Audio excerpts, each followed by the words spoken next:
Hi everyone, today I was just going to go through some lower grade Bronze Age books I received.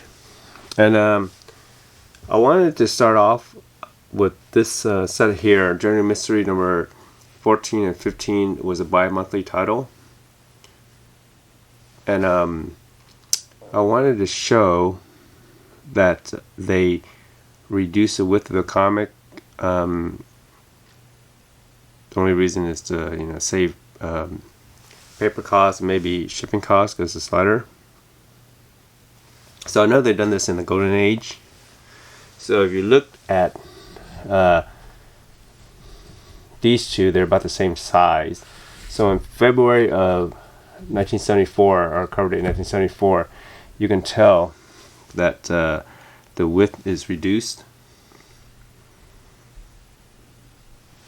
between the two Journey into Mysteries here.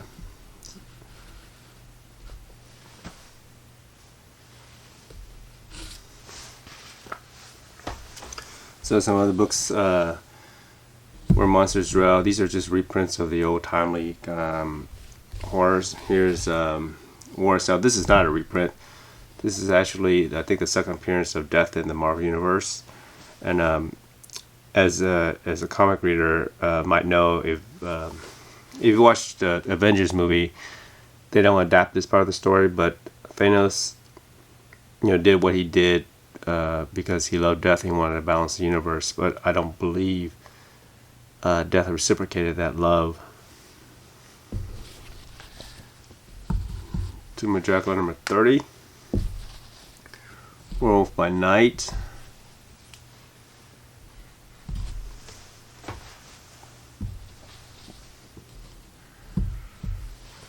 Grimm's Fairy Tale, Dead of Night. This is this cover kind of when I look at this, like all these creatures coming up from the ground. There's a hand right there, and the guy doesn't hear anything. So when I look at that cover, it makes I see what they're trying to do, but it makes no sense.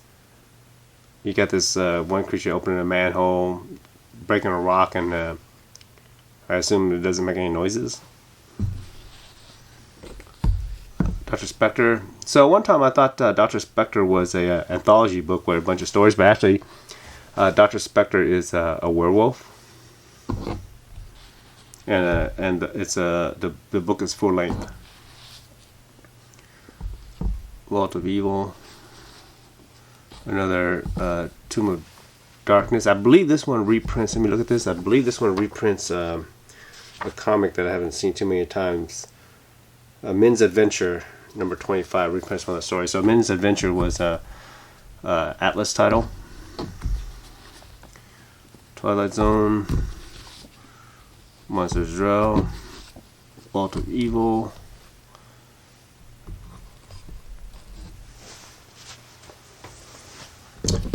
And then the Boris Karloff.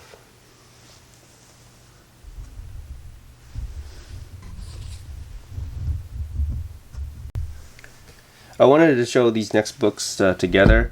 Nothing particularly important about Giant-Sized Dracula number 4, but Giant-Sized Dracula number 5 was John Byrne's first Marvel artwork. He had done some work with Charlton before.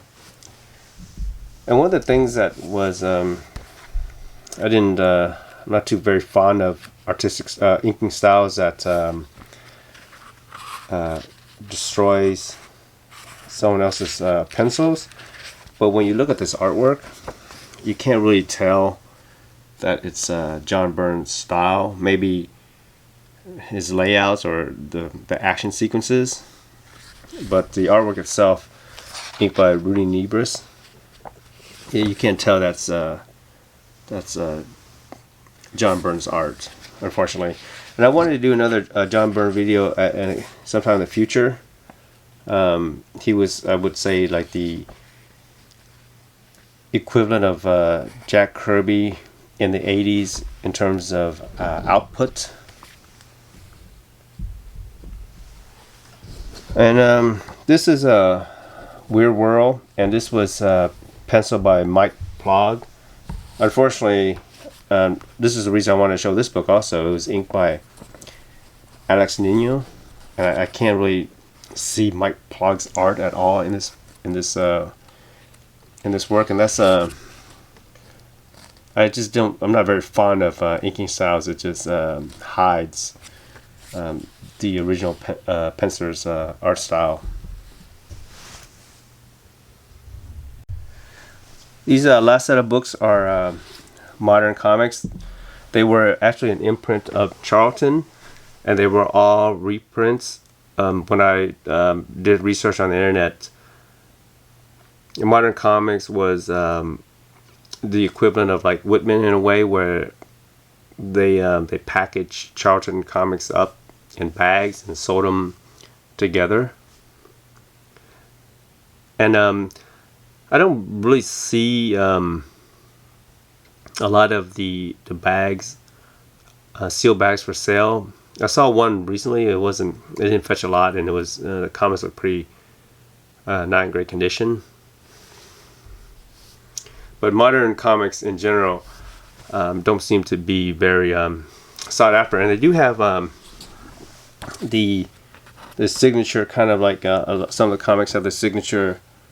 You see how the pages are kind of the first few pages are cut with that perforation, like something that could be torn in two pieces by hand.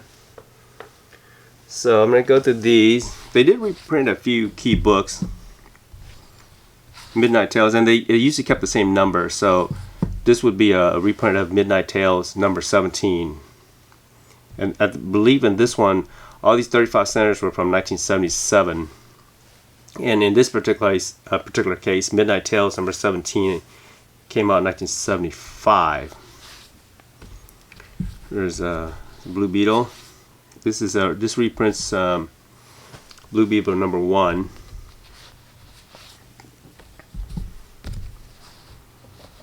These are particular comics, modern ones that I have are showing you now. They're in pretty decent shape. This is actually a pretty good cover. As amazing as that cover is, and this looks like a very similar character as Abel from I said House of Secrets, but I looked at this one and it had dictal artwork, and it was not very great. It looks like Joe Gill did the Didn't Joe Gill did a lot of inking, I thought? So Joe Gill wrote the story. I heard one other thing about Charlton is they didn't pay very well, I heard. And this one also has the this one is just the first few pages is got that perforation. But Dicto's artwork on this particular story was not very good. It looks like he either rushed it, or maybe it was an older story that he had drawn before. Maybe his popularity with Spider-Man and the other character, Captain Atom.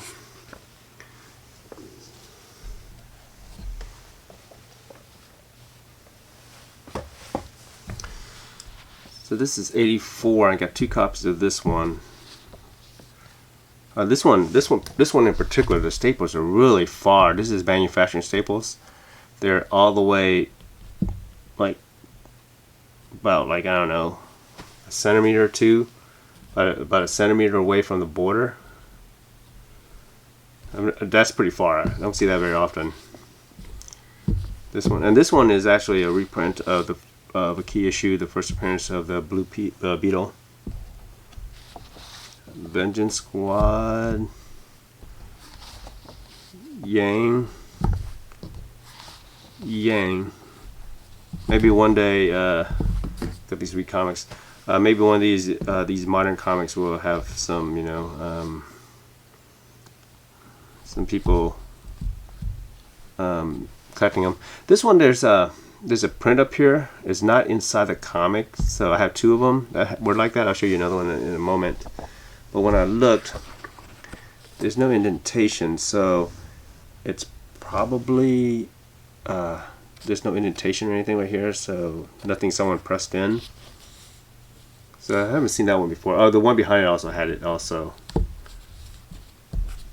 This one. And also this one. This E-Man has it also. Right there. So I gotta maybe check some images of the original and see if those are there. This last one I do have the original Charlton one. This is E-Man #2. I remember buying the original from a comic store a long time ago, and I think they had, back then they had like quarter bins when comics were like 60 cents. I remember that particular dealer, I think the going rate was, they would buy quarter bin comics for 10 cents.